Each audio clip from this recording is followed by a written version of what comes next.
The first gunshot split the silence of Redemption Creek like thunder cracking across a cloudless sky. Eleanor Abernathy didn't flinch.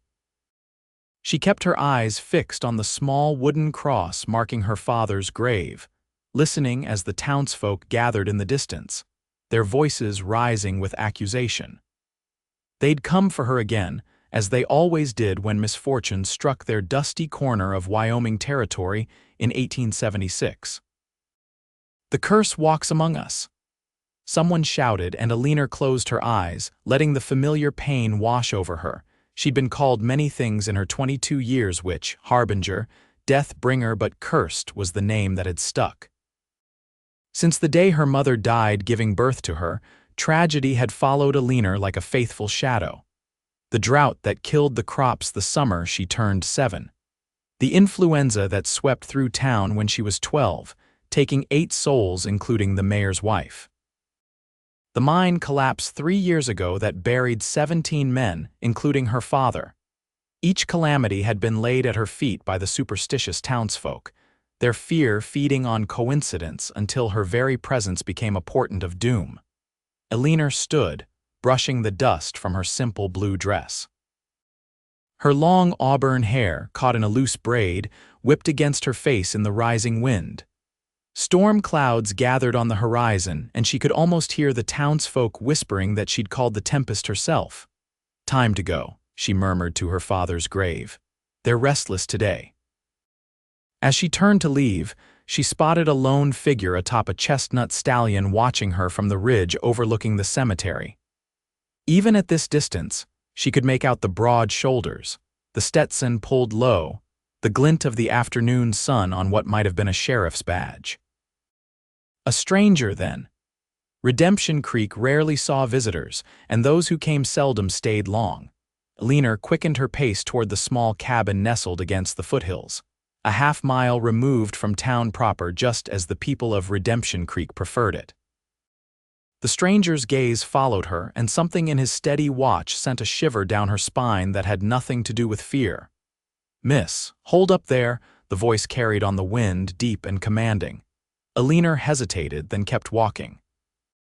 Nothing good ever came from engaging with strangers, especially men who sought her out near her father's grave. The sound of hoofbeats approached from behind, and Eleanor's heart hammered against her ribs. She'd learned long ago that running only made men chase harder, so she stopped and turned, chin raised in defiance. The stranger reined his horse to a stop several paces away, respecting her space in a way few men did. Up close, she could see he was younger than she'd first thought, perhaps 25 or 26, with sun-bronzed skin and eyes the color of a summer storm. The badge on his leather vest confirmed her suspicion, a lawman, though not from Redemption Creek. "Forgive the intrusion, madam," he said, removing his hat to reveal dark hair that curled slightly at the nape of his neck. "Name's Finn Zachary, U.S. Marshal." Eleanor regarded him warily. "What business does a U.S. Marshal have with me?" A faint smile touched his lips. "None directly, miss." "Abernathy," she supplied reluctantly. "Eleanor Abernathy, Miss Abernathy," he nodded as if committing the name to memory. "I'm looking for a man named Silas Hargrove. Heard he might be passing through these parts." Eleanor's blood ran cold. Silas Hargrove, the name that haunted her nightmares. The man whose unwanted advances she'd rejected 3 years ago, just days before the mine collapse that killed her father. The man who'd first whispered curse into the eager ears of Redemption Creek. "I wouldn't know," she said, her voice steady despite the tremor in her hands. "I don't keep company with the townsfolk much these days." Marshal Zachary studied her with those penetrating gray eyes. "Sounds like there might be a story there." Another gunshot rang out from town, followed by raucous laughter. The marshal glanced toward the sound, his expression hardening. "Town seems lively today," he observed. "It's the anniversary of the mine collapse," Eleanor said, the words bitter on her tongue. "They drink to forget, then remember all the more clearly who they believe is to blame." Understanding dawned in his eyes. "And that would be you." "The curse of Redemption Creek," she confirmed, unable to keep the edge from her voice. If you're smart, Marshal, you'll steer clear of me. Nothing but trouble follows where I walk." Instead of backing away as she expected, Finn Zachary dismounted, leading his horse closer. "In my experience, Miss Abernathy, trouble is made by people, not curses, and I've never been one to put much stock in superstition." The wind picked up, carrying the scent of rain and the distant shouts from town. Eleanor glanced nervously toward Redemption Creek. "They'll be looking for me soon." "They always do when the whiskey flows and the memories get too heavy." "Then perhaps I should escort you home," the marshal offered, his tone making it clear it wasn't merely courtesy but concern that motivated him. Eleanor hesitated. No one had offered her protection in years, not since her father. To accept felt dangerous, like opening a door that had long been sealed shut. Yet something in Marshal Zachary's steady gaze made her want to trust him. "I can manage," she said finally, "but if you're determined to find Hargrove, you might try the silver dollar. He favors whiskey and card games when he's flush with money." "I'm obliged for the information," Finn said, replacing his hat. "But my offer stands. Those gunshots and that mob don't sound like a safe combination for a woman alone." As if to punctuate his point, angry voices rose from the direction of town, and Eleanor could make out a group of men on horseback heading toward the cemetery toward them. "That's Hargrove now," she whispered, recognizing the burly figure leading the pack. "And he's brought company." Finn Zachary's hand moved to rest on his holstered revolver. "Get behind me, Miss Abernathy." "No," Eleanor said firmly. "That will only make things worse. If they see you protecting me, they'll assume you're bewitched." She laughed bitterly. "The curse claims another victim." The marshal's expression darkened. "Let them think what they want." Before Eleanor could protest further, the riders were upon them, 7 men with faces flushed from drink and eyes hard with malice. Silas Hargrove pulled his horse to a halt, his meaty hand resting on a shotgun laid across his saddle. "Well, well," he drawled, taking in the scene before him. "The witch has found herself a new man to destroy." His gaze shifted to Finn. "Best walk away, stranger, lest you want to end up like her daddy 6 feet under with bad luck as your only companion." Finn stepped forward, his badge catching the fading light. "U.S. Marshal Finn Zachary, and you'd be Silas Hargrove, wanted for robbery and murder in 3 territories." Hargrove's face contorted with rage. "You're a long way from help, lawman." "As are you," Finn replied evenly. "I'm bringing you in, Hargrove. Alive is preferable, but dead will suffice if you insist." The tension crackled like the lightning now flashing across the darkening sky. Eleanor felt the familiar weight of dread settling in her stomach. She'd seen this scene before, men posturing, violence brewing, and somehow, inevitably, the blame landing squarely on her shoulders. "She's gotten to you already," Hargrove spat. "Can't you see? The curse works quick on some. Makes men lose their senses before it takes their lives." The men behind him murmured in agreement, their hands drifting toward their weapons. "The only curse I see here is ignorance," Finn said calmly. "Now you men have a choice. Ride back to town and leave Miss Abernathy in peace, or face the consequences of threatening a lady in the presence of a federal marshal." One of the men, younger than the others, shifted uncomfortably. "Come on, Silas, it ain't worth hanging over." Hargrove silenced him with a glare. "The witch has been a plague on this town long enough. After she rejected me, my mind collapsed. Good men died because of her evil ways." "Your mind collapsed because you skimped on support beams to save money," Eleanor retorted, unable to contain herself any longer. "My father warned you weeks before, and you fired him for it. His death is on your hands, not mine." A hush fell over the group. It was the first time Eleanor had publicly accused Hargrove, though the truth of it had festered inside her for 3 years. Finn's eyes narrowed as he processed this new information. "Interesting. Negligence leading to deaths is a serious charge, Hargrove, one I'll be sure to add to your growing list of crimes." Rain began to fall, fat drops that hissed against the dry earth. The horses grew restless, sensing the storm and the mounting tension. Hargrove's face twisted with fury. You'll regret crossing me, both of you. He yanked his horse around. This ain't over, witch, not by a long shot.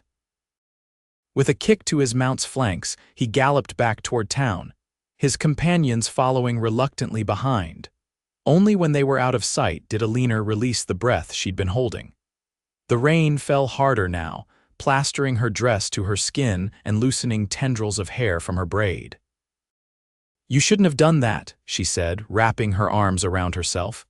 They'll only come back with more men when you're gone. Finn led his horse closer, shielding her somewhat from the downpour.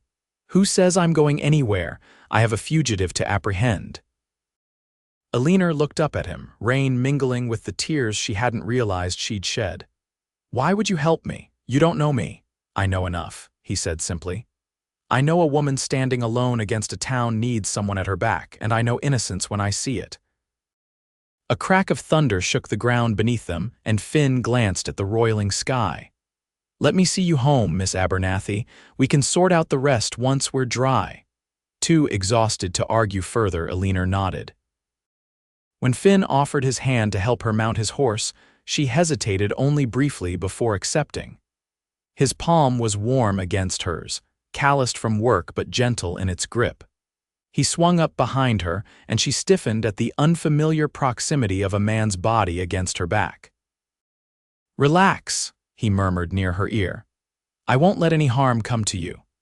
As they rode through the intensifying storm toward her cabin, Eleanor couldn't help but wonder if the marshal's arrival was yet another twist of fate that would end in tragedy. After all, every kindness shown to her in Redemption Creek had eventually turned to ash. But for the first time in years, a small, dangerous spark of hope flickered to life within her. Perhaps this time would be different. Perhaps this man, with his steady hands and unflinching gaze, could withstand the curse that had claimed everyone else she'd ever cared for. Or perhaps, whispered a voice deep within her, there had never been a curse at all. Eleanor's cabin appeared through the curtain of rain, a humble structure of rough-hewn logs with a small covered porch and a thin wisp of smoke still rising from the stone chimney. It stood alone against the backdrop of pine-covered hills, isolated but proudly defiant, much like its inhabitant. Finn dismounted first, then reached up to help Eleanor down. The rain had soaked them both to the skin, and her teeth chattered as her feet touched the muddy ground. Inside, quickly, he urged, leading his horse to the modest lean-to beside the cabin. Eleanor hurried to the door, her cold fingers fumbling with the iron latch. Inside, the cabin was sparse but meticulously kept.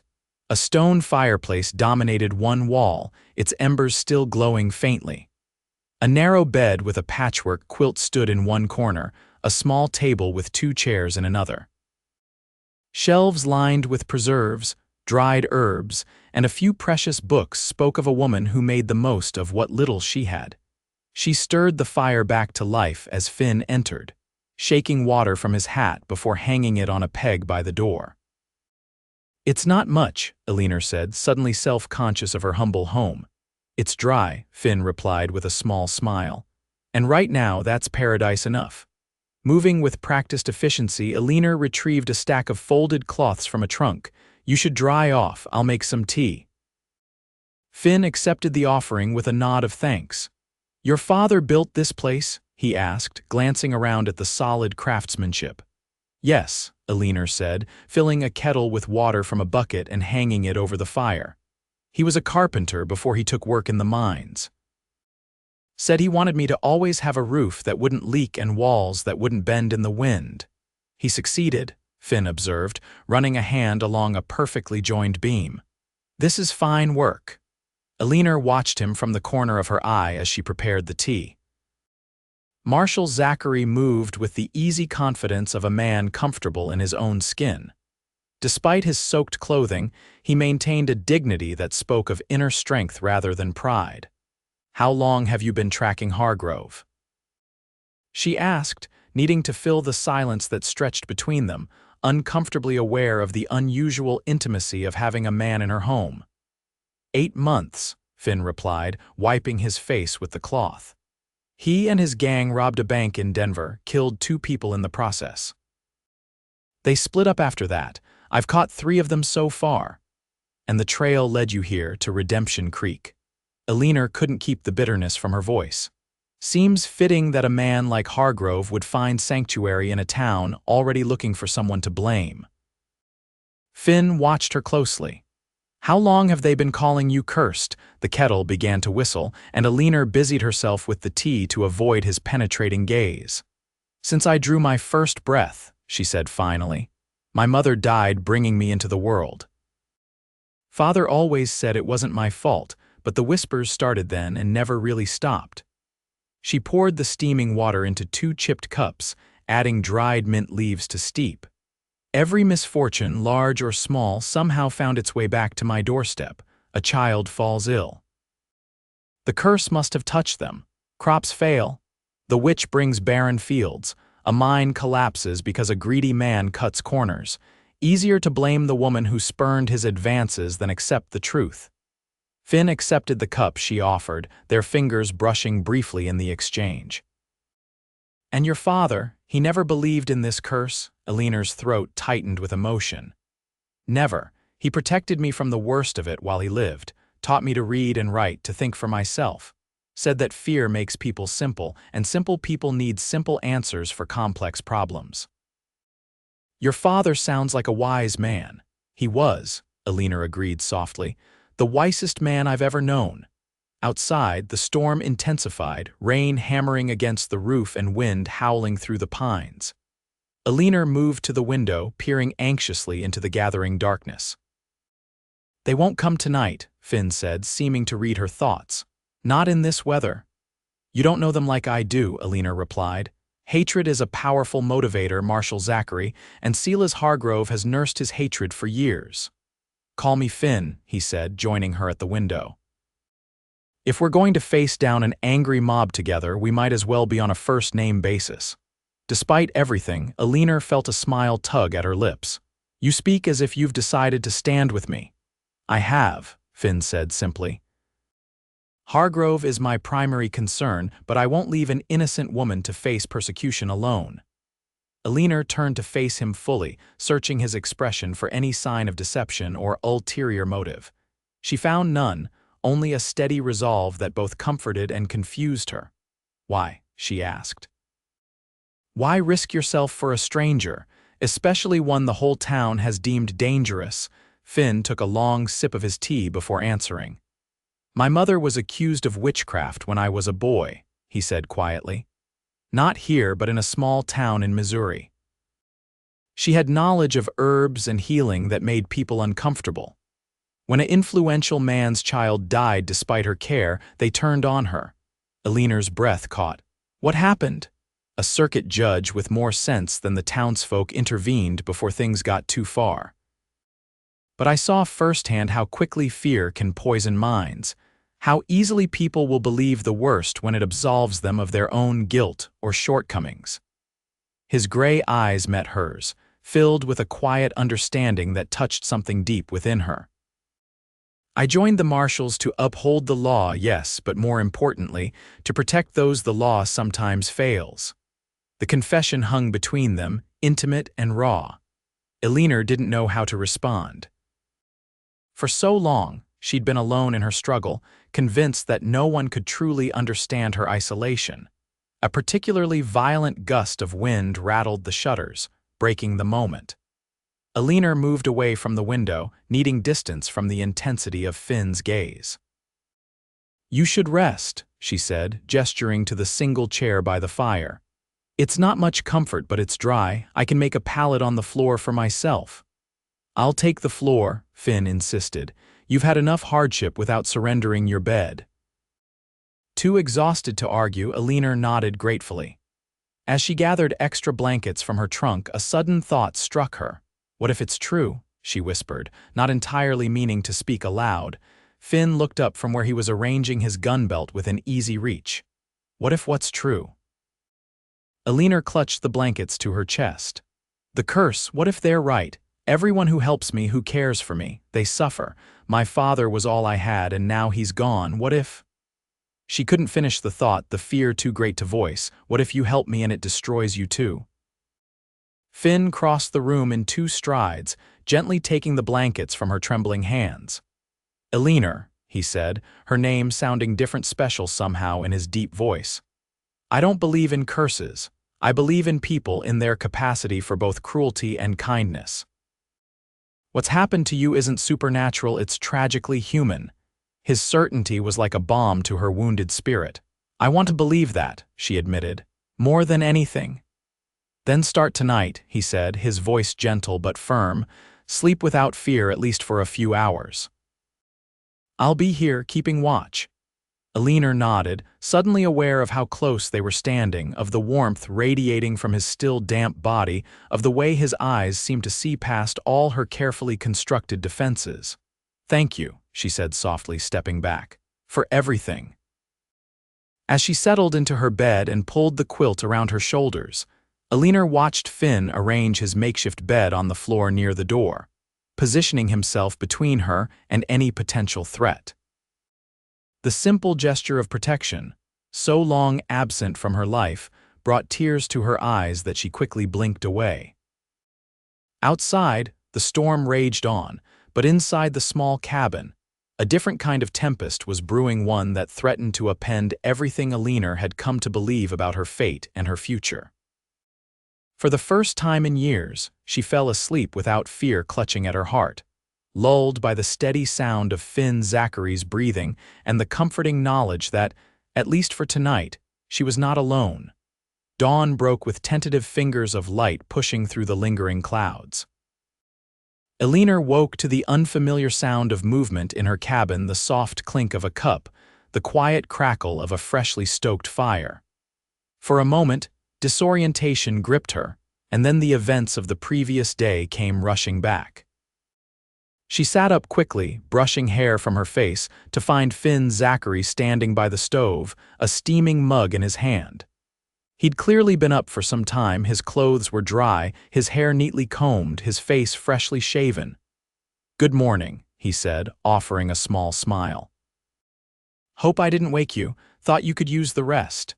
Eleanor was acutely aware of her rumpled appearance and the vulnerability of being observed in sleep. "What time is it?" "Just past 7, Finn replied, pouring a second cup of coffee and bringing it to her. "Storm cleared out about an hour ago." She accepted the cup gratefully, the warmth seeping into her still drowsy fingers. "Thank you. I don't usually sleep so late." "I expect you don't usually have armed men threatening you and marshals invading your home either," Finn said wryly. "Exceptional circumstances call for exceptional measures, including extra sleep." The easy banter caught Eleanor off guard. It had been so long since she'd engaged in normal morning conversation that she hardly knew how to respond. She sipped her coffee instead, using the moment to gather herself. Finn seemed to sense her discomfort.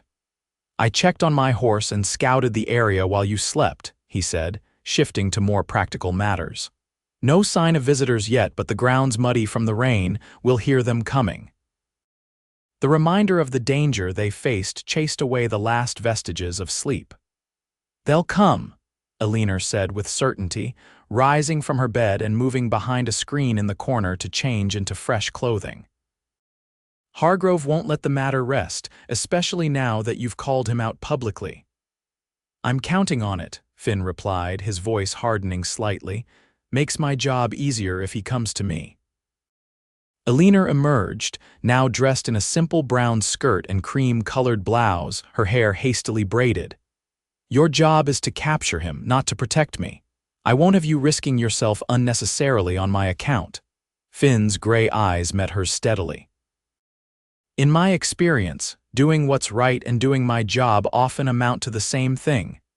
Before Eleanor could formulate a response, a distant sound caught their attention: hoofbeats, multiple horses approaching at a steady pace.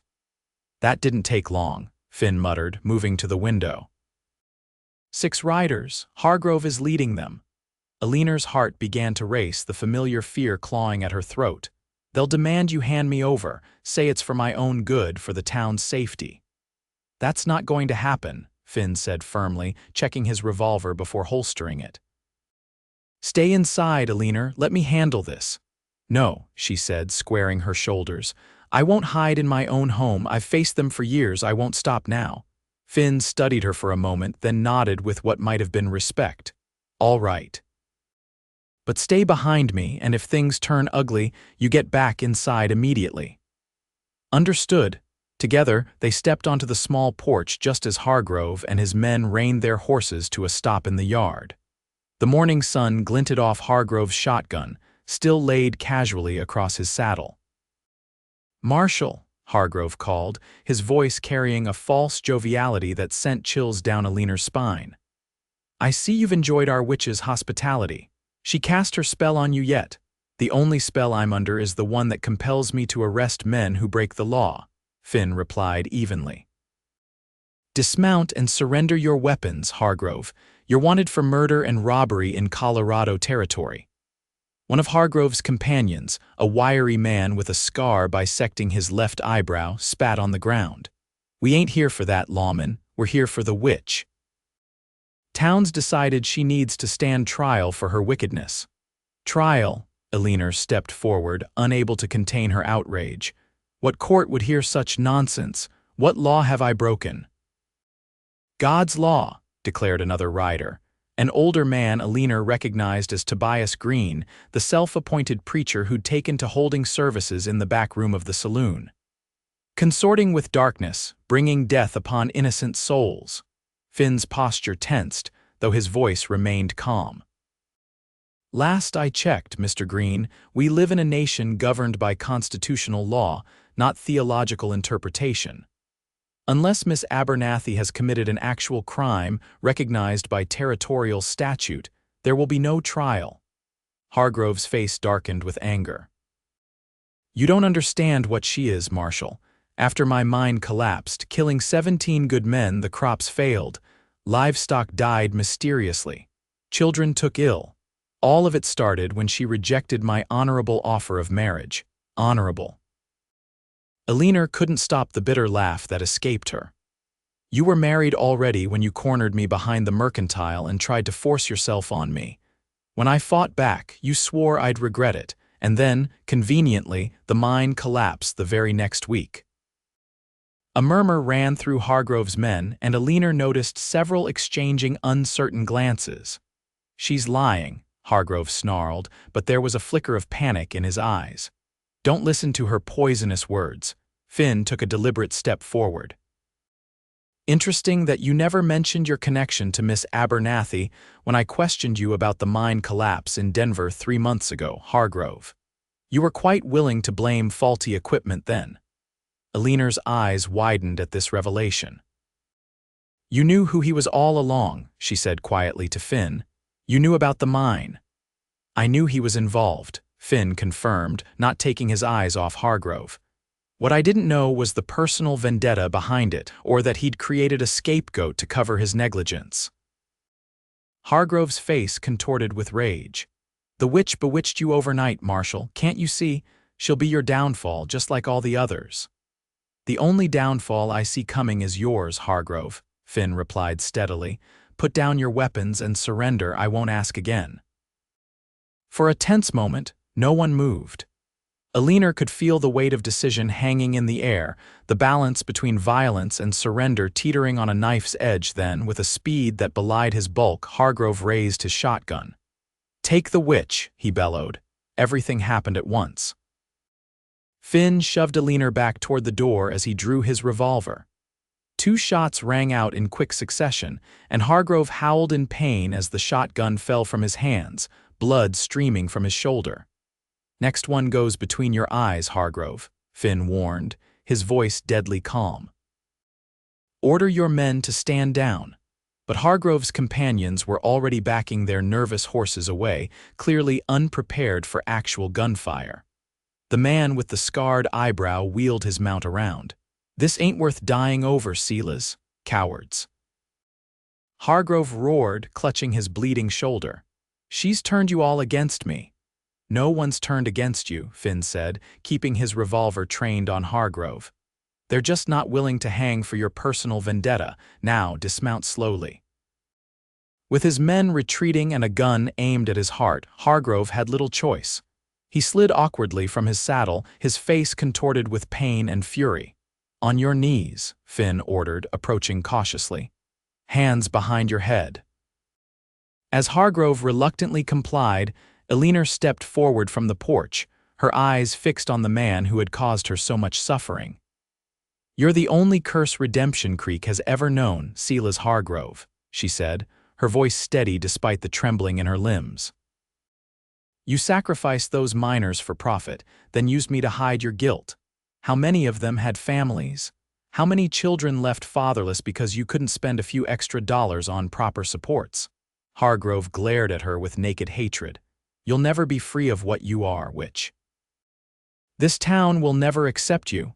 "Maybe not," Eleanor acknowledged, "but they'll know the truth about you." As Finn secured Hargrove's hands behind his back with iron cuffs, the sound of more hoofbeats approached. Eleanor tensed, fearing Hargrove's men had returned with reinforcements, but instead Sheriff Mills from Redemption Creek appeared, accompanied by 2 deputies. "Marshal Zachary," the sheriff called, tipping his hat.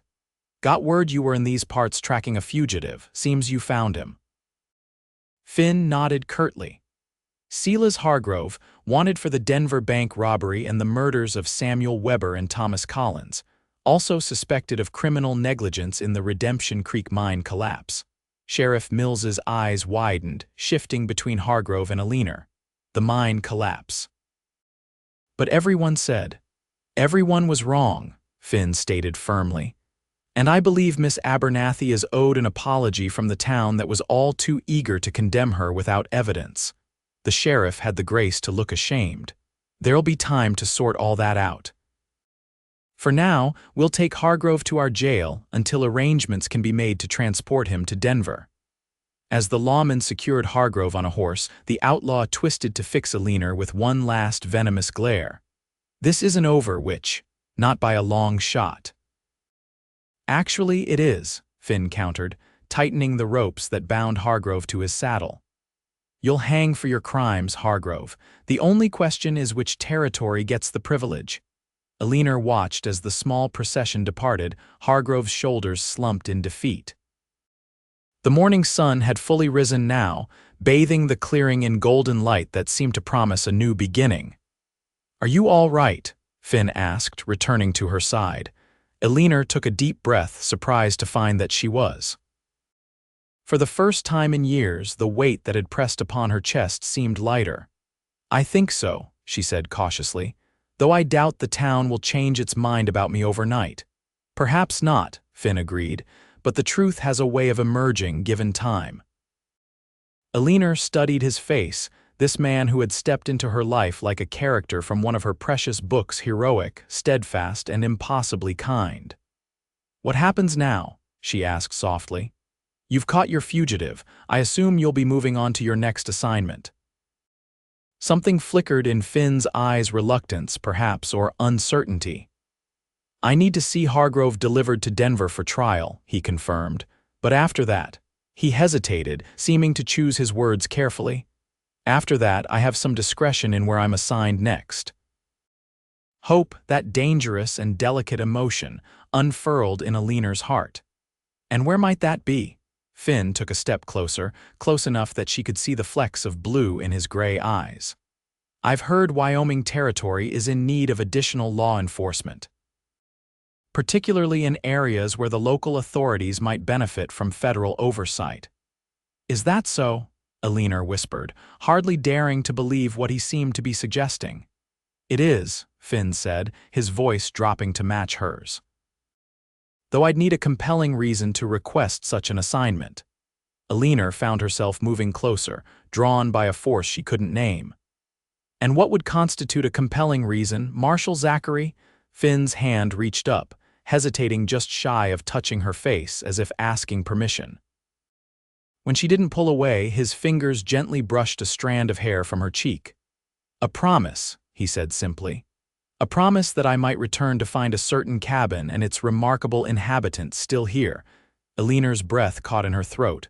"That's all, just a promise to wait." "For now," Finn nodded, his eyes never leaving hers. "The rest? Well, the rest we'd have time to discover together."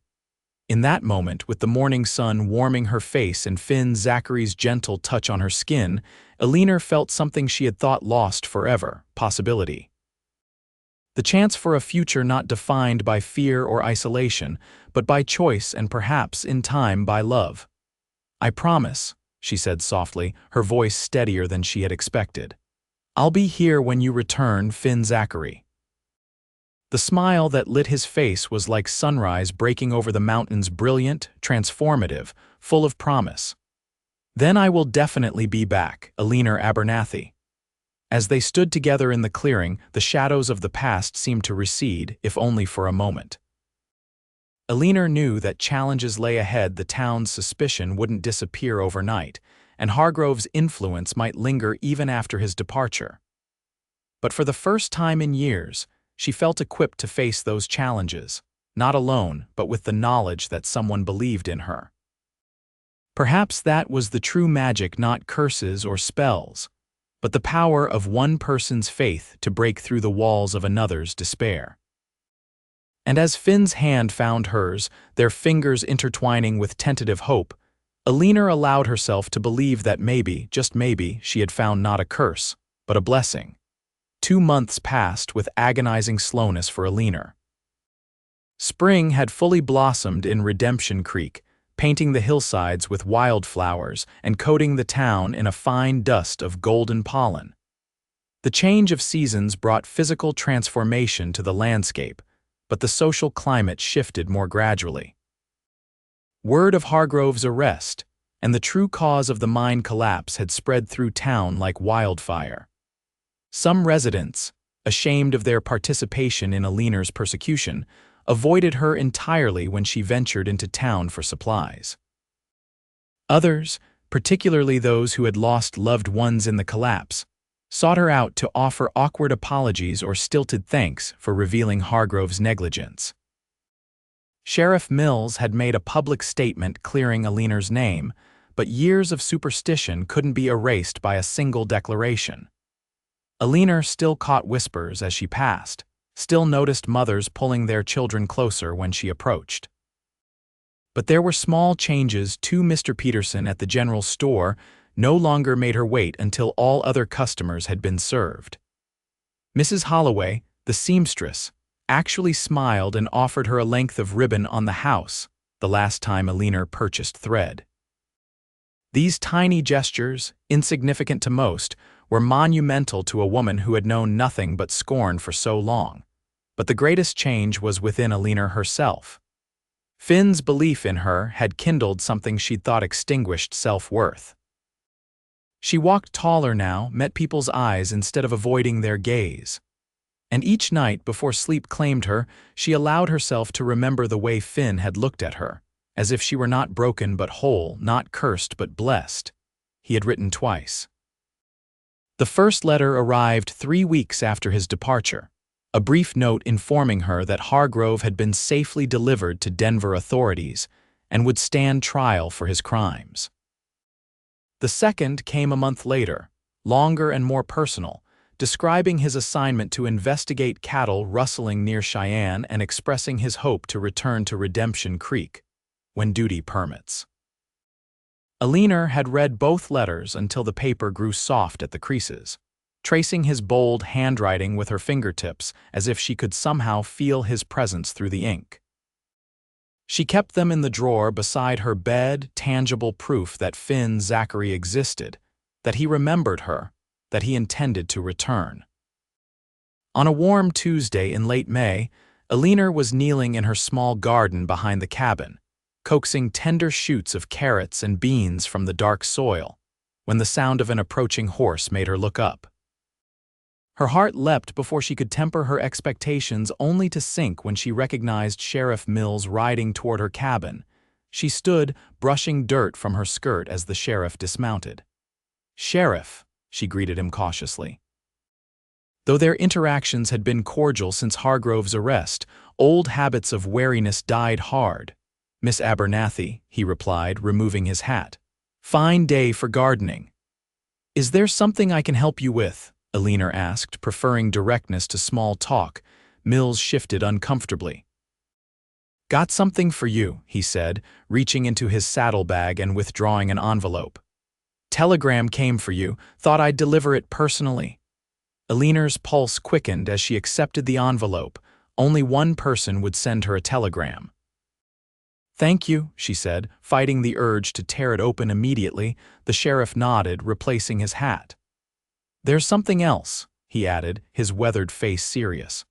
"Town council met yesterday. They voted to establish a proper cemetery with a memorial for the miners lost in the collapse.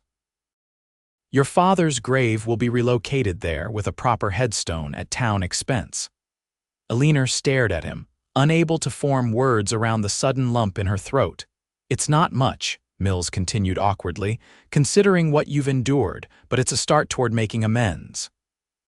"Thank you," Eleanor managed finally. "That would mean a great deal to me." The sheriff mounted his horse, then hesitated. "For what it's worth, Miss Abernathy, I'm sorry for my part in what happened to you. A lawman should know better than to let fear override justice." Before Eleanor could respond, he tipped his hat and rode away, leaving her standing in her garden with the telegram clutched in her hand and unexpected tears blurring her vision. Once the sheriff was out of sight, Eleanor tore open the envelope with trembling fingers. The message was brief, but its impact was seismic. "Arriving Redemption Creek stop Friday, May 28. Stop, hope your promise still stands. Stop Finn Friday. 3 days from now." Eleanor pressed the telegram to her chest, her heart racing with a mixture of joy and trepidation. She had dreamed of Finn's return, had rehearsed what she might say, how she might look, but now that it was imminent, doubt crept in. What if the connection they had forged was merely a product of unusual circumstances? What if, in the clear light of ordinary days, they found themselves strangers after all? But beneath these fears, a stronger current pulled the memory of his eyes when he'd asked her to wait, the gentle touch of his hand on hers, the way he had looked at her as if seeing not the curse of Redemption Creek, but simply Eleanor, 3 days. She had 3 days to prepare not just her home, but herself for whatever might come next. Friday dawned clear and warm, the kind of perfect late spring day that seemed designed specifically to showcase the beauty of the Wyoming wilderness. Eleanor had risen before the sun, too restless for sleep, and had spent the early hours in a flurry of activity sweeping the cabin floor, polishing the few pieces of silverware she owned, arranging wildflowers in a blue glass jar on the table. She had bathed in the creek, washing her hair with lavender soap saved for special occasions, and now stood before the small mirror in her cabin, critically assessing her appearance. She wore her best dress, a deep green calico with tiny yellow flowers that her father had bought for her 19th birthday. She had taken it in at the waist last night, realizing it hung looser than before on her frame. Her hair, usually confined in a practical braid, she had left partially down, the auburn waves framing her face and softening its angles. "This is foolish," she told her reflection. "He's not coming to court you, he's a marshal doing his duty." But even as she spoke the words, she knew they weren't entirely true. There had been something in Finn's eyes, in the way his hand had lingered on hers, that went beyond duty or mere kindness. The sound of approaching hoofbeats sent her heart racing. She forced herself to move slowly to the window, refusing to appear as eager as she felt. Through the glass, she saw a familiar figure on a chestnut stallion broader shouldered than she remembered, his skin bronzed from the trail, his dark hair slightly longer beneath his Stetson. Finn Zachary had returned, just as he promised. Eleanor took a deep breath, smoothed her dress, and stepped onto the porch just as Finn reined his horse to a stop in the yard. For a moment, neither spoke. Finn sat motionless in the saddle, his gray eyes drinking in the sight of her as if to confirm she was real and not a mirage born of lonely trails. "You're here," he said finally, his voice deeper than she remembered, roughened perhaps by trail dust or emotion. "I promised I would be," Eleanor replied softly. A slow smile spread across Finn's face, transforming his trail-weary features. "So you did." He dismounted in one fluid motion, securing his horse's reins to the hitching post before approaching the porch. Up close, Eleanor could see the changes 2 months had wrought new lines at the corners of his eyes. A thin scar along his jawline that hadn't been there before. A certain wariness in his posture that spoke of danger faced and overcome. "You look well, Eleanor," he said, his eyes taking in her dress, her hair, the flush she could feel spreading across her cheeks. "As do you, Marshal Zachary," she replied, suddenly shy beneath his steady gaze, "though perhaps in need of rest after your journey." Finn chuckled, the sound warming Eleanor from within. "Are you offering me your hospitality again, Miss Abernathy?" "I am," she said, stepping aside to allow him entry to the cabin. "Though this time I hope it's by choice rather than necessity." "There's nowhere else I'd rather be," Finn said quietly as he passed her, the sincerity in his voice stealing her breath. Inside, the cabin seemed smaller with Finn's presence filling it. He removed his hat, running a hand through hair that curled slightly from sweat and dust. "Something smells wonderful," he commented, noticing the pot simmering on the stove. "Rabbit stew," Eleanor explained, moving to stir it. "I thought you might appreciate a home-cooked meal after trail rations." "You thought right," Finn said appreciatively. He hesitated, then reached into his saddlebag, withdrawing a small package wrapped in brown paper. "I brought you something, from Denver." Eleanor accepted the package with surprise. "You didn't have to, I wanted to," Finn interrupted gently. "Open it." With careful fingers, Eleanor unwrapped the paper to reveal a book bound in soft blue leather. "Pride and Prejudice," she read, tracing the gold-embossed title with wonder. "How did you know?" Finn's smile was slightly sheepish. "I noticed your small collection when I was here." "This one was missing, but the others by the same author were well worn. I took a chance." "It's perfect," Eleanor whispered, deeply touched by the thoughtfulness of the gift. "Thank you." A comfortable silence settled between them as Eleanor served the stew and fresh bread. They ate slowly, exchanging news of the past 2 months, Finn's work tracking rustlers, Eleanor's gradual reintegration into town life, Hargrove's upcoming trial in Denver. "Sheriff Mills delivered your telegram," Eleanor said as they finished their meal. "He also informed me that the town council is establishing a proper cemetery with a memorial for the mine victims. My father's grave will be moved there." Finn's expression softened. "That's good news. Your father deserves to be honored, as do all the men who died because of Hargrove's greed." "The sheriff apologized," Eleanor added, still somewhat amazed by the fact, "for his part in what happened to me." "As he should," Finn said firmly, "though I imagine it will take more than apologies to heal those wounds." Eleanor studied him across the table, this man who understood so much without being told. "Yes," she agreed quietly, "but it's a beginning." As the afternoon lengthened into evening, they moved to the porch, watching the sunset paint the western sky in brilliant oranges and pinks. Eleanor had so many questions she wanted to ask: how long he would stay, what his plans were, what exactly he had meant when he spoke of returning to her. But she found herself reluctant to break the peaceful companionship that had settled between them. "I've thought of you often these past months," Finn said suddenly, his gaze fixed on the distant mountains. "More than I probably should have, given my duties." Eleanor's pulse quickened. "I thought of you too," she admitted softly. Finn turned to face her, his expression earnest. "Eleanor, there's something I need to tell you, something that might change how you see me." Alarm flickered through her. "What is it?" Finn took a deep breath. "I wasn't entirely honest with you when we first met. I had been tracking Hargrove for longer than I admitted.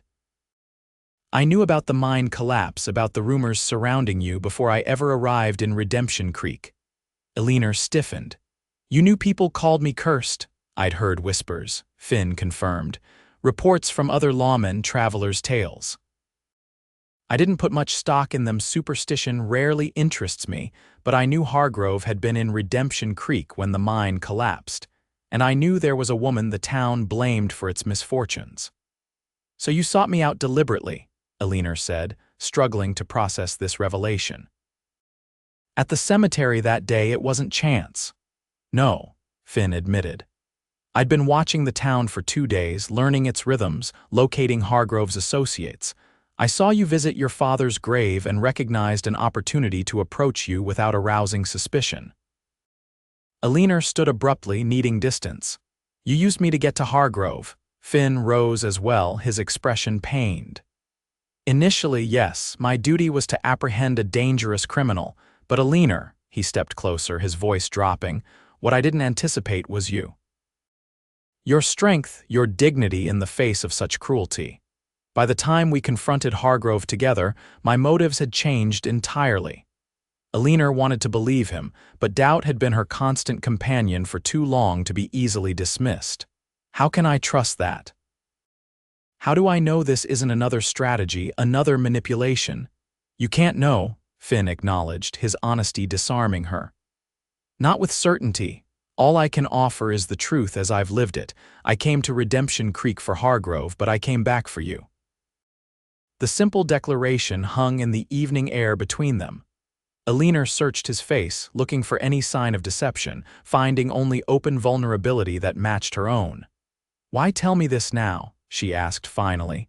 You could have kept it to yourself. Because I want whatever grows between us to be built on truth, Finn said simply. No secrets, no half-truths. You've had enough deception in your life, Eleanor. I won't add to it, even if honesty costs me your good opinion. Eleanor turned away, gazing out at the darkening landscape as she processed his words. Part of her wanted to be angry, to feel betrayed by this revelation. But a deeper part recognized the courage it took for Finn to risk her rejection by confessing. What happens now? She asked, echoing the question she had posed 2 months ago on this same porch. Finn moved to stand beside her, close but not touching. That depends on you, he said quietly. I've requested a permanent assignment to this region. My superiors have agreed there's enough work in the territories to keep a dozen marshals busy. I'll be based in Cheyenne, but my duties will bring me through Redemption Creek regularly. Eleanor's heart quickened at the implication. And when those duties bring you here? Finn turned to face her fully, his gray eyes intense in the fading light. I'd like to call on you properly, Eleanor Abernathy. Not as a marshal seeking information, not as a protector in a crisis, but as a man who finds himself thinking of a certain cabin and its remarkable inhabitant far more often than is prudent. Despite everything, the doubts, the revelations, the uncertain future, Eleanor felt a smile tugging at her lips. I believe that could be arranged, Marshal Zachary. Relief and something warmer flooded Finn's expression. Slowly, giving her every opportunity to withdraw, he reached for her hand. When she allowed him to take it, his fingers entwined with hers with a gentle certainty that made her breath catch. I can't promise it will be easy, he said softly. My work is dangerous and this territory is still wild in many ways. But I can promise you this. I will never believe you are cursed, Eleanor. From the moment I met you, all I've seen is blessing. In the gathering twilight, with the first stars appearing overhead and Finn Zachary's hand warm around hers, Eleanor felt the last defensive walls around her heart begin to crumble. The path ahead was uncertain, filled with challenges they could barely imagine, but for the first time in years she was not facing that path alone. I believe you, she whispered, the words feeling like a vow. And as Finn's free hand came up to gently cup her cheek, as he leaned slowly toward her with a question in his eyes that she answered by closing the distance between them, Eleanor knew that some journeys were worth every uncertain step. His lips met hers with exquisite gentleness, a first kiss that held both question and promise. And in that moment, with the Wyoming wind whispering through the pines and the vast sky stretching endlessly above them, Eleanor Abernathy, once called cursed, found herself wonderfully, irrevocably blessed. Over the next 6 months, Eleanor's life transformed in ways she could never have imagined. Finn's duties kept him traveling throughout the territory, but true to his word, he returned to Redemption Creek every few weeks. Each visit lasted longer than the one before, and with each departure, the parting grew more difficult. Their courtship unfolded gradually, like a wildflower opening to the sun. On his visits, Finn would take Eleanor riding across the rolling foothills, sharing stories of his childhood in Missouri and listening intently as she cautiously revealed pieces of her own past. They picnicked by secluded streams, attended the occasional social gathering in town, where Eleanor's presence on Finn's arm raised eyebrows but increasingly fewer objections, and spent quiet evenings on her porch, reading aloud from her growing collection of books. With Finn's encouragement, Eleanor had begun to use her knowledge of herbs and healing skills learned from her father to help those in need. Initially, only the most desperate or open-minded sought her assistance, but as ailing children recovered and infected wounds healed, her reputation slowly shifted from curse to blessing. The town's transformation mirrored her own inner journey. As Eleanor gradually reclaimed her place in the community, the shadows of isolation that had darkened her spirit for so long began to recede. She found herself smiling more easily, laughing more freely, hoping more boldly than she had dared in years. On a crisp October evening, with autumn painting the hillsides in russet and gold, Finn arrived unexpectedly at Eleanor's cabin. She was kneading bread dough when she heard the familiar hoofbeats, and her heart leapt as it always did at his approach. "You're early," she called as she stepped onto the porch, wiping flour from her hands. "I wasn't expecting you," until the words died on her lips as she took in Finn's appearance. His clothes were trail-worn, his face haggard with exhaustion, a bandage visible beneath his torn shirt sleeve. "Finn." Eleanor rushed down the steps, fear clutching at her chest. "What happened? Are you hurt?" He dismounted stiffly, wincing as his boots hit the ground. "It's nothing serious," he assured her, accepting her support as she guided him toward the cabin. "Just a bullet graze. Doc Williams in Cheyenne patched me up before I left." "Before you left?" Eleanor echoed incredulously, helping him to a chair. "Finn Zachary, you rode all the way from Cheyenne with a bullet wound. What were you thinking?" A tired smile crossed his face as he sank gratefully into the chair. "I was thinking that I needed to see you," he said simply. "Needed to know you were safe." Eleanor's brow furrowed as she examined the bandage, which showed signs of fresh bleeding. "What do you mean? Why wouldn't I be safe?" Finn captured her hands in his, stilling her ministrations. "Hargrove escaped during transport to his trial," he said gravely. 3 days ago. He killed 2 guards and disappeared. We've had men searching, but—" He shook his head in frustration. "He knows this territory too well." Cold dread washed through Eleanor. "You think he'll come here for me?" "I think it's a possibility we can't ignore," Finn confirmed. "Hargrove blames you for his downfall. Men like him don't let go of grudges easily." Eleanor sank into the chair opposite him, processing this unwelcome news. After months of gradually rebuilding her life, of learning to trust and hope again, the specter of Silas Hargrove felt like a cruel reminder that happiness remained fragile, conditional. "What do we do?" she asked quietly. Finn leaned forward, his gray eyes intense despite his obvious fatigue. "I've spoken with Sheriff Mills. He's agreed to post deputies to watch your cabin and the approaches to town. I'll stay as well until Hargrove is recaptured." "For how long?" Eleanor asked. "You can't put your duties on hold indefinitely, Finn." "My primary duty is to protect the innocent from those who would harm them," Finn said firmly. "There is nothing more important right now than ensuring your safety." The conviction in his voice warmed her, even as worry gnawed at her thoughts. "And if he doesn't come?" "If he's fled to another territory entirely? Then I'll have enjoyed an extended visit with the woman who has come to mean everything to me," Finn replied softly, reaching across to brush a strand of hair from her face. "Hardly a hardship, Eleanor." Despite the gravity of the situation, a smile tugged at her lips. "Well, when you put it that way, Marshal Zachary." Finn's answering smile faded quickly, his expression turning serious once more. "There's something else I need to tell you, Eleanor." Something I've been considering for some time now, though this isn't how I plan to broach the subject. Eleanor's pulse quickened at his tone. What is it? Finn took a deep breath, wincing slightly as the movement pulled at his injured arm. I've been offered a permanent position as territorial marshal for the northern Wyoming district. It would mean less traveling, more administrative duties, a proper house in Cheyenne. That's wonderful news, Eleanor said sincerely, though a small part of her heart constricted at the thought of him being even further from Redemption Creek. You deserve the recognition. I haven't accepted yet, Finn said, his eyes never leaving hers.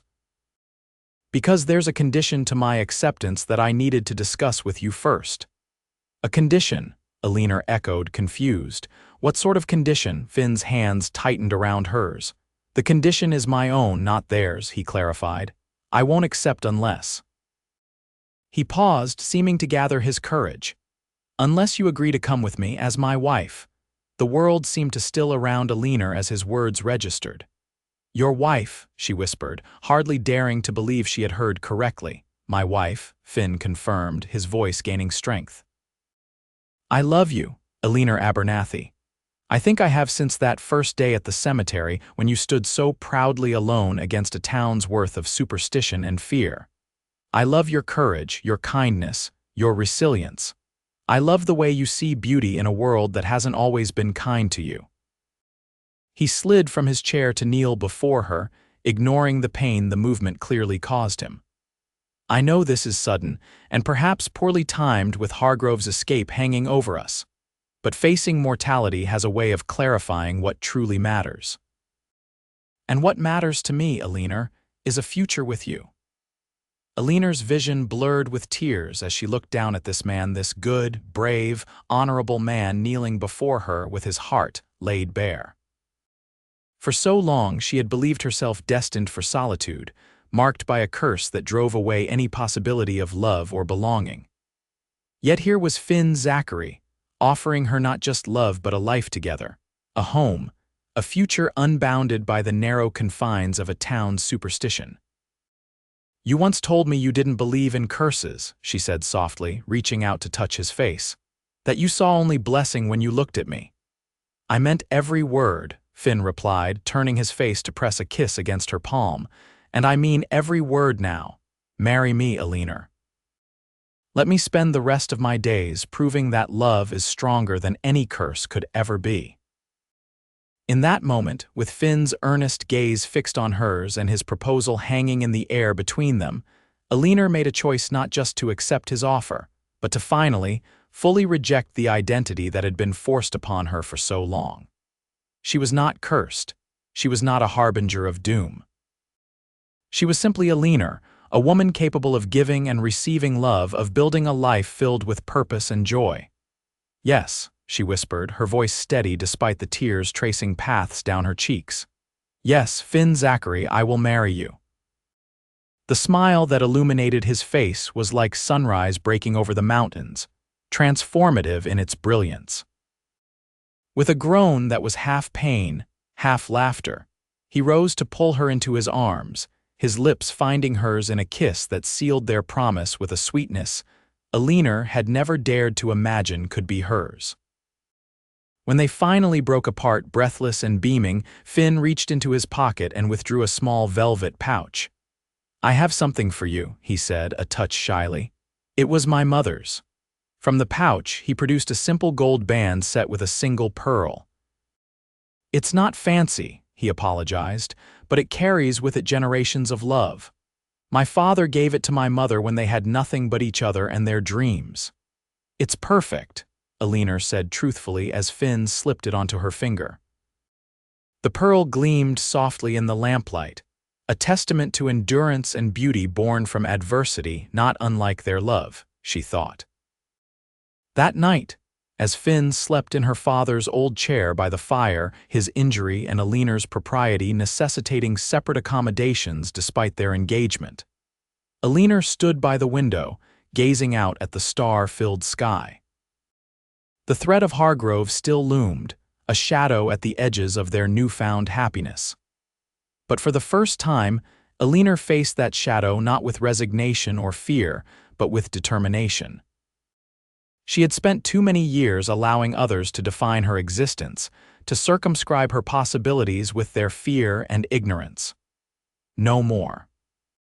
Whatever came next, be it danger from Hargrove or the challenges of building a new life in Cheyenne, she would face it standing tall, with Finn beside her, and the knowledge of her own worth firmly rooted in her heart. The curse of Redemption Creek, if it had ever existed at all, had finally been broken not by magic or miracle, but by the simplest and most powerful force of all: love freely given and gratefully received. 3 days later, as dawn broke over the eastern hills, Eleanor woke to the sound of hushed voices outside her cabin. She slipped from her bed, wrapping a shawl around her shoulders as she moved quietly to the window. Finn stood in the yard, conferring with Sheriff Mills and 2 deputies. Their serious expressions sent a chill through Eleanor's veins. Something had happened. She dressed quickly and stepped onto the porch, the men's conversation ceasing immediately at her appearance. "What is it?" she asked, looking from face to face. "What's happened?" Finn approached the porch, his eyes troubled. One of Hargrove's former associates was found dead in his hotel room in Laramie last night, shot at close range. "Hargrove?" Eleanor asked, though she already knew the answer. Finn nodded grimly. Witnesses saw a man matching his description leaving town shortly after, heading north, toward Redemption Creek. Eleanor's fingers tightened on her shawl. "How long?" "A day's ride, maybe less if he pushes hard," Sheriff Mills supplied. "We're organizing search parties to patrol the surrounding area, but—" He shook his head in frustration. "There's a lot of territory to cover." "I want you to pack a bag," Finn said, his tone brooking no argument. "Essential items only. I'm taking you to the sheriff's office in town." "It's the most secure building in Redemption Creek." "My home," Eleanor began to protest. "Can be rebuilt if necessary," Finn interrupted gently. "You cannot." The gravity of his words silenced her objections. She nodded once and returned inside to gather her belongings. Within the hour, they were riding toward town, Finn's vigilant gaze constantly scanning the surrounding landscape. The streets of Redemption Creek were unusually quiet as they approached, word of Hargrove's possible return having spread quickly. Sheriff Mills ushered them into his office, where deputies were checking ammunition and organizing into search parties. "Miss Abernathy can use the back room," he told Finn. "It's small, but there's a cot and it's away from the windows." As Eleanor settled into the sparse room that would be her temporary sanctuary, an unexpected visitor arrived: Mrs. Holloway, the seamstress, carrying a large bundle wrapped in brown paper. "I heard you were here," the older woman said, somewhat awkwardly. "And about your situation." Her eyes flickered to the pearl ring on Eleanor's finger, then back to her face. "I thought you might want this now rather than later." Curious, Eleanor unwrapped the bundle to reveal a wedding dress of simple but elegant design, ivory satin with delicate lace at the collar and cuffs, clearly made with care and skill. "Mrs. Holloway," Eleanor breathed, running her fingers over the fine fabric. "I don't understand." The seamstress's cheeks colored slightly. "Marshal Zachary commissioned it 3 weeks ago when he was last in town. Said he was planning to propose soon and wanted to surprise you with a proper gown. I've been working on it ever since."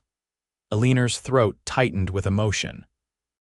Even in the midst of his dangerous work, Finn had been planning their future, envisioning their wedding day with such certainty that he'd arranged this beautiful gift.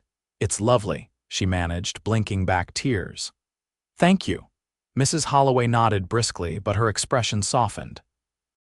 "It seemed important to finish it now, with everything happening, to remind you that there's still good coming, still reasons to hope."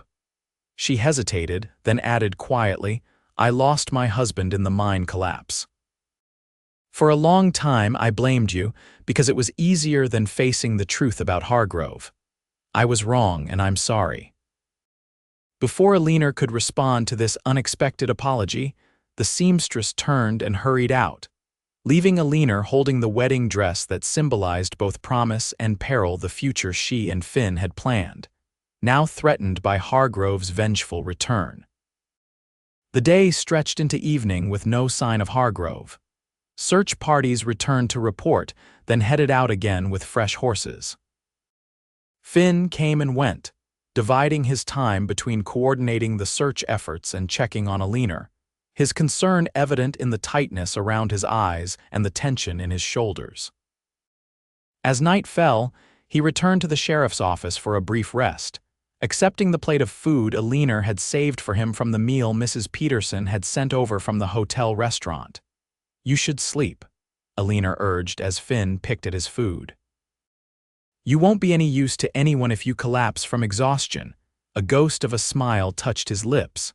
"I've gone longer without rest," he assured her, "but I'll try to get a few hours before the night patrol returns." Eleanor studied his face, noting the dark circles beneath his eyes, the lines of worry etched into his forehead. "This isn't your fault, Finn. Whatever happens with Hargrove, it's not on you." Finn set down his fork, meeting her gaze with an intensity that took her breath away. "I promise to protect you, Eleanor, to keep you safe if Hargrove reaches you." He couldn't finish the thought. "He won't," Eleanor said with more confidence than she felt. "And even if he tried, I'm not the same woman he terrorized 3 years ago. I'm stronger now." She reached across the table to take his hand. "You helped make me stronger." Finn's fingers tightened around hers. "We'll get through this," he said, sounding as if he were convincing himself as much as her. "And then we'll get married and start that life in Cheyenne we've been talking about." "With a garden," Eleanor added, playing along with the dream, "and bookshelves for all the books you're going to buy me." "And children someday," Finn continued softly. "Smart, strong children with their mother's courage and determination." The image warmed Eleanor from within a home filled with love and laughter, children who would never know what it meant to be called cursed, a husband who looked at her as Finn did now, with such tenderness it made her heart ache. "I want that," she whispered. "All of it." "Then we'll have it," Finn promised, bringing her hand to his lips. "As soon as Hargrove is back behind bars where he belongs." A commotion outside interrupted their moment-raised voices, the sound of running feet. Finn was on his feet instantly, his hand going to his revolver. "Stay here," he ordered, moving toward the door. "Lock it behind me." Before Eleanor could protest, he was gone. She moved to secure the door as instructed, her heart pounding in her chest. Through the small window in the back room, she could see torches being lit in the street, men gathering with grim expressions. Minutes stretched like hours as Eleanor waited, straining to hear what was happening. Finally, a knock came at the door, followed by Finn's voice. "Eleanor, it's me." "Open up." She unbolted the door with shaking hands. Finn entered quickly, his expression grave. One of the outlying farms was hit, the Morton's place. Barn burned to the ground, livestock slaughtered. The family was in town for supplies, thank God, but they found this nailed to their door. He held out a piece of paper, crude letters scrawled across it in what appeared to be charcoal, "The witch dies tomorrow." Then the town that protected her. Eleanor stared at the message, her blood running cold. "He's mad," she whispered. "Completely mad." "He's desperate and cornered," Finn corrected grimly. "Which makes him more dangerous than ever. The men are organizing a defense of the town, but—" He hesitated. "But what?" Finn ran a hand through his hair, a gesture Eleanor had come to recognize as a sign of deep concern. "Hargrove knows these hills better than anyone. If he wants to slip into town undetected, he'll find a way, and he could have accomplices we don't know about." "What are you saying, Finn?" Eleanor asked, though she feared she already knew. "I'm saying you're not safe here," he replied, confirming her suspicion. "Not as safe as you should be. I want to move you tonight under cover of darkness, get you to Cheyenne where I can place you under federal protection until this is over." Eleanor shook her head firmly. "No. I won't run away and leave this town to face Hargrove's wrath because of me." "Eleanor." "No, Finn," she interrupted, her voice steady. "I've spent years hiding from these people, avoiding their stares and whispers. I finally have a place here again, not just tolerance, but actual respect. If I flee now, everything we've built will be undermined. They'll say the curse brought this danger and then abandon them to face it alone. Finn's expression hardened. I don't give a damn what they say. Your safety is what matters. It's not just about what they say, Eleanor insisted. It's about who I am, who I choose to be. I'm not running anymore, Finn. I'm standing my ground. They stared at each other in tense silence, neither willing to yield. Finally, Finn's shoulders slumped slightly in resignation. You're the most stubborn woman I've ever met, he said, a reluctant admiration in his tone despite his frustration. I believe that's part of what you love about me, Eleanor replied with a small smile. Finn shook his head but couldn't suppress an answering smile. God help me, it is. His expression sobered quickly. If you won't leave, then we need a better plan than simply waiting for Hargrove to make his move. Eleanor's mind raced, considering and discarding ideas. What if? She began slowly. What if we don't wait? What if we set a trap instead? Finn's eyes narrowed. What kind of trap? One with bait he can't resist, Eleanor said, a plan taking shape in her mind. Me. Absolutely not, Finn said immediately, his tone brooking no argument. I won't use you as bait for a murderer. Hear me out, Eleanor urged. Hargrove wants me dead, yes, but more than that, he wants me humiliated. He wants to prove to everyone that he was right about me all along, that I'm a witch, a curse, a danger to Redemption Creek. She paced the small room, her thoughts crystallizing as she spoke. What if we give him the opportunity to make his case? What if word spreads that I'm going to make a public statement tomorrow morning in the town square? That I'm going to confess to being a witch, admit that I caused the mine collapse and all the other tragedies? Finn frowned. You think he'd show up for that rather than simply trying to kill you in the night? I think his ego won't let him miss it, Eleanor said with certainty. He doesn't just want me dead, he wants vindication. He wants to stand before the town and say I told you so before he kills me. Finn considered this for a long moment. It could work, he admitted reluctantly. But it puts you in the line of fire, Eleanor. I can't allow that. You can't stop me, Eleanor countered gently. This is my choice, Finn. My life has been defined by Hargrove's lies for too long. It's time I took that power back. She stepped closer, placing her hands on his chest, feeling the steady beat of his heart beneath her palms. You taught me that I'm not cursed, that I'm worth fighting for. Let me fight, Finn. Let me end this on my terms. Finn covered her hands with his own, his expression torn between pride and fear. If anything happened to you, it won't, Eleanor promised, because you'll be there and Sheriff Mills and every deputy and able-bodied man in Redemption Creek. Hargrove will be walking into a trap, not a triumph. For a long moment, Finn said nothing, his internal struggle evident in his eyes. Finally, he nodded, though the tension didn't leave his body. We'll need to plan carefully. Position men strategically, establish clear lines of fire, make sure there's no chance of innocent bystanders being hurt. Relief washed through Eleanor. Thank you for trusting me, she said softly. Finn's hand came up to cup her cheek. I trust you with my heart, Eleanor Abernathy. Trusting you with your own life seems a small thing in comparison. As they leaned toward each other, seeking comfort in a brief, tender kiss, Eleanor prayed that her confidence was not misplaced, that tomorrow would indeed see the end of Silas Hargrove's reign of terror, and the beginning of the future she and Finn had dared to dream of together. Dawn broke clear and cold over Redemption Creek, the October sun casting long shadows across the town square as preparations for Eleanor's trap were finalized. Men took up positions on rooftops and behind barrels, windows were shuttered, and the few women and children in town were gathered in the church at the far end of the main street, safely out of potential crossfire. In the sheriff's office, Eleanor stood before a small mirror, dressed in the simple blue dress she had worn the day she first met Finn at her father's grave.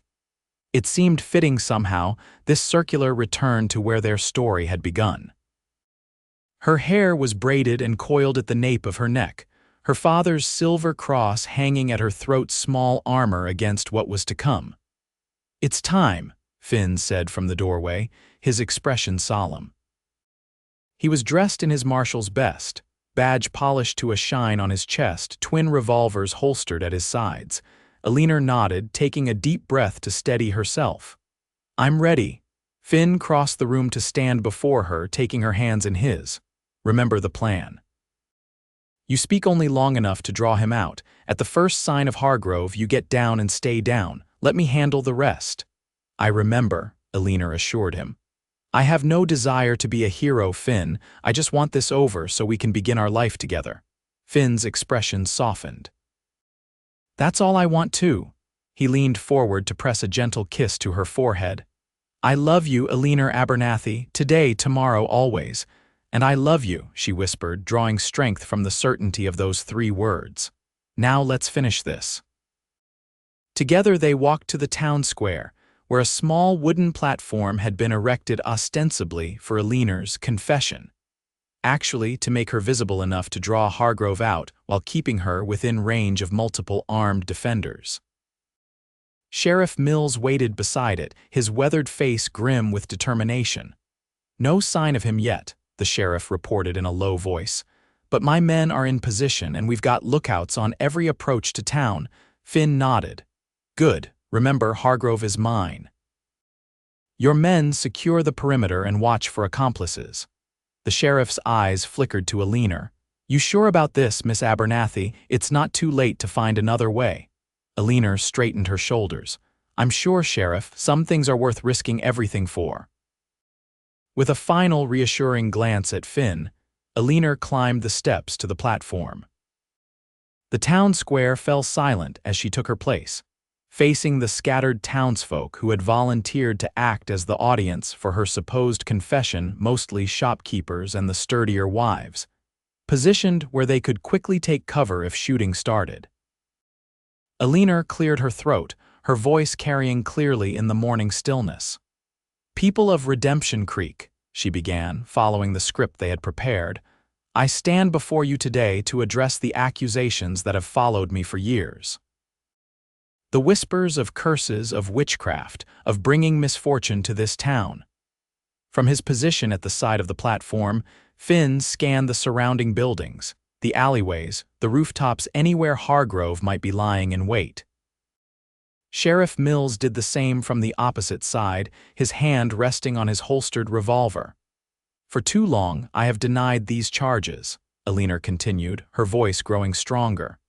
"But today I feel compelled to speak the truth, no matter how difficult it may be to hear."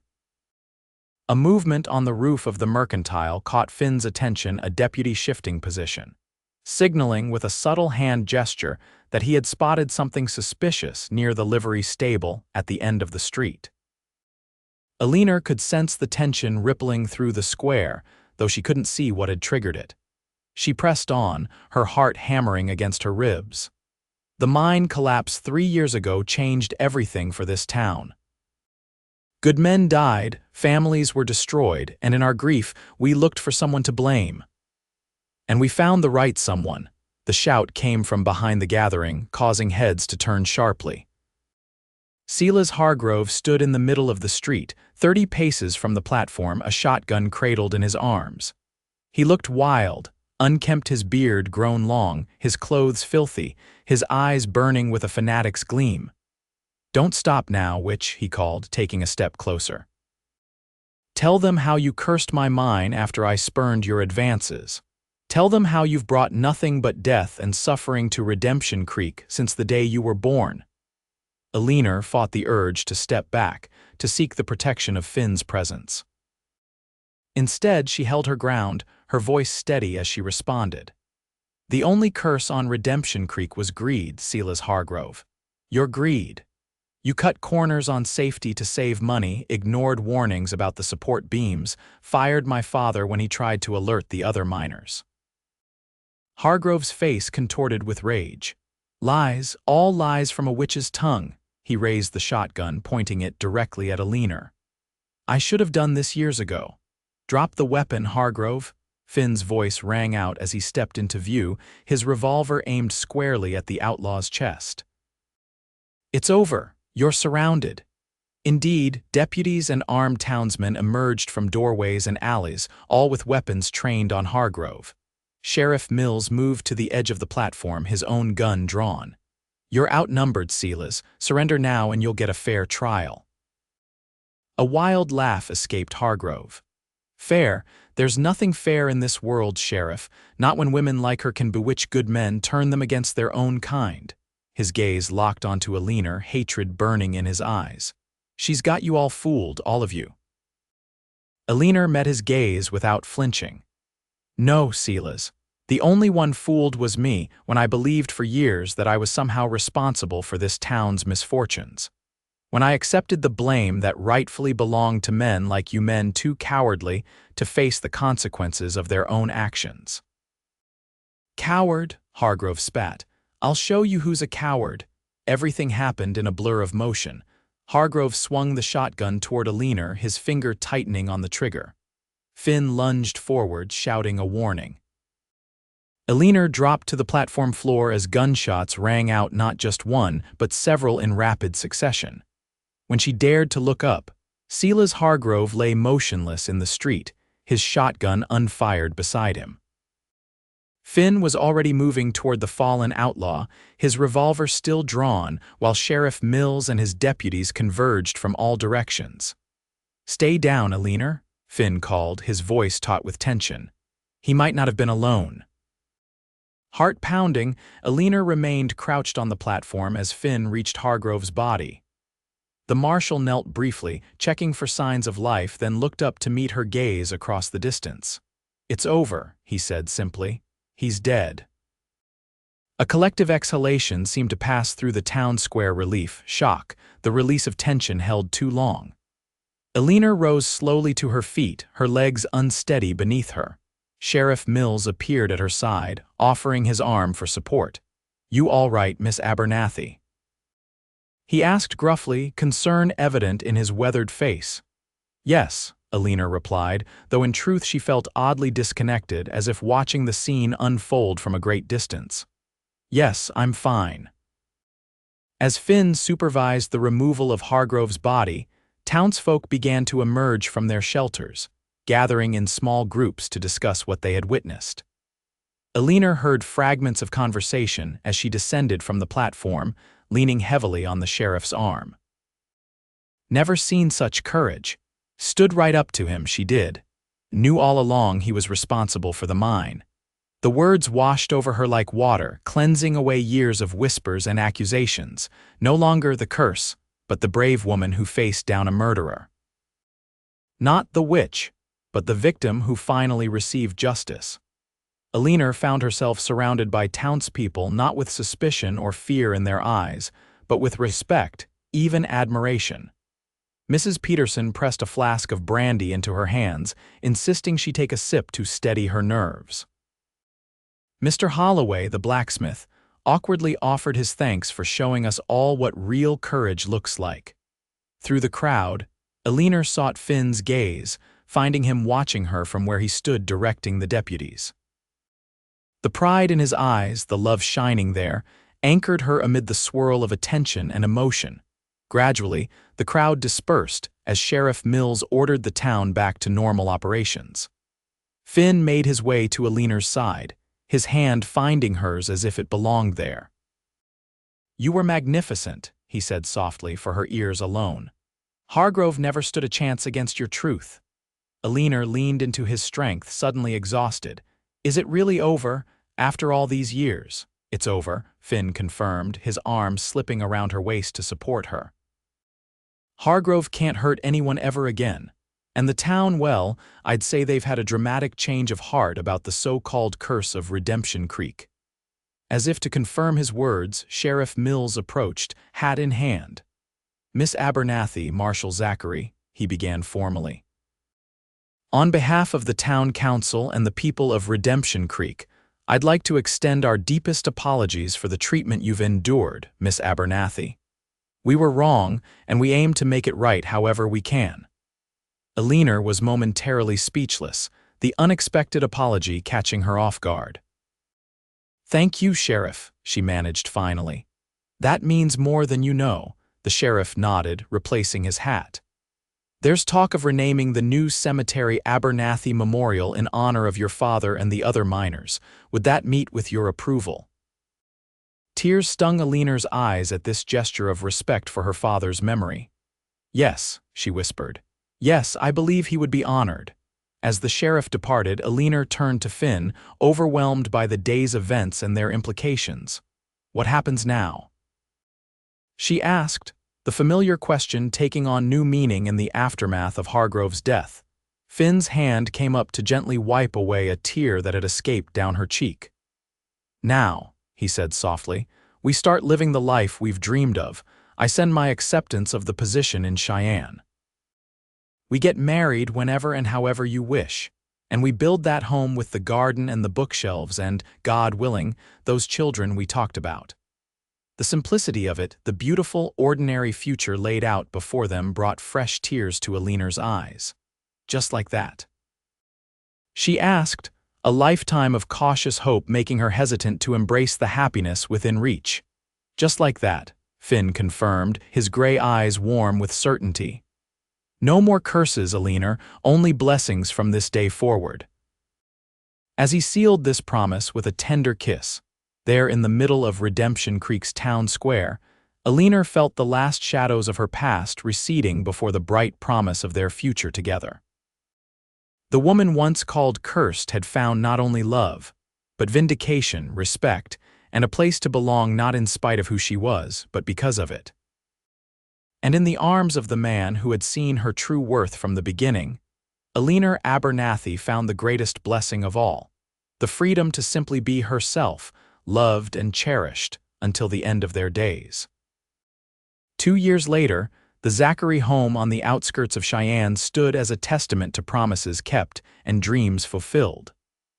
The modest but handsome 2-story house boasted the bookshelves Finn had promised, now filled with volumes collected on his travels throughout the territory.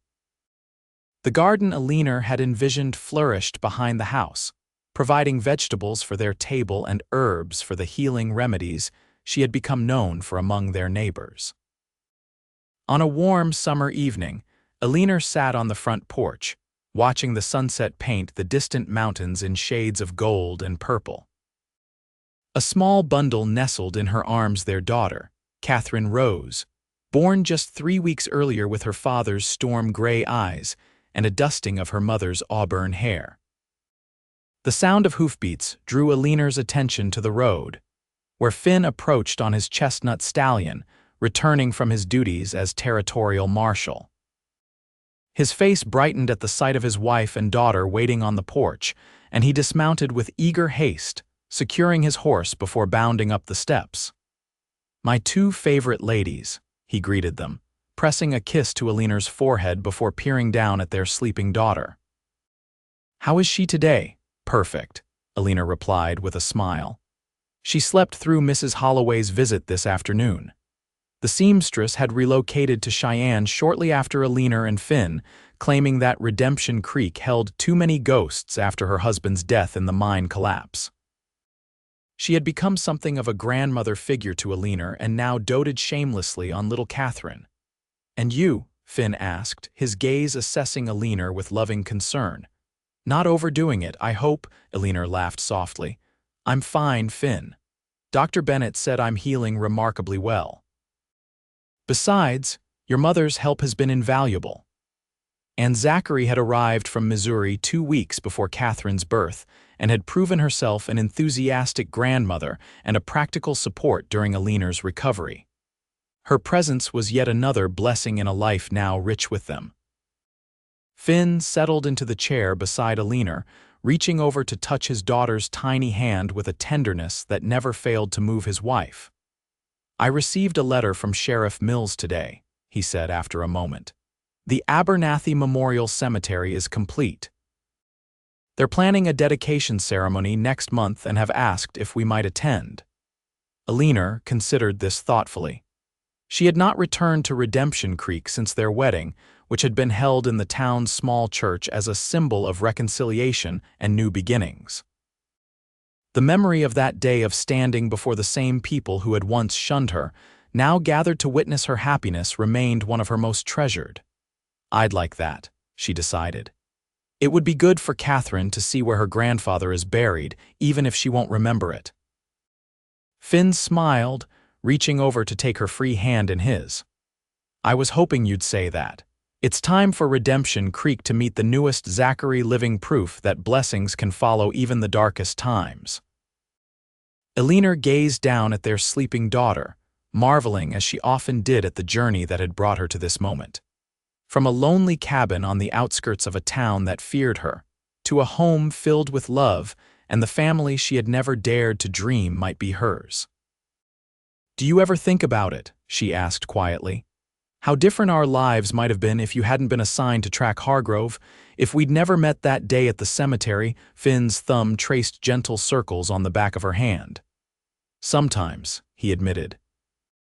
"But then I remember something my father used to say, that the important journeys in life rarely follow straight lines. They twist and turn, take us through valleys and over mountains, but ultimately lead us exactly where we're meant to be."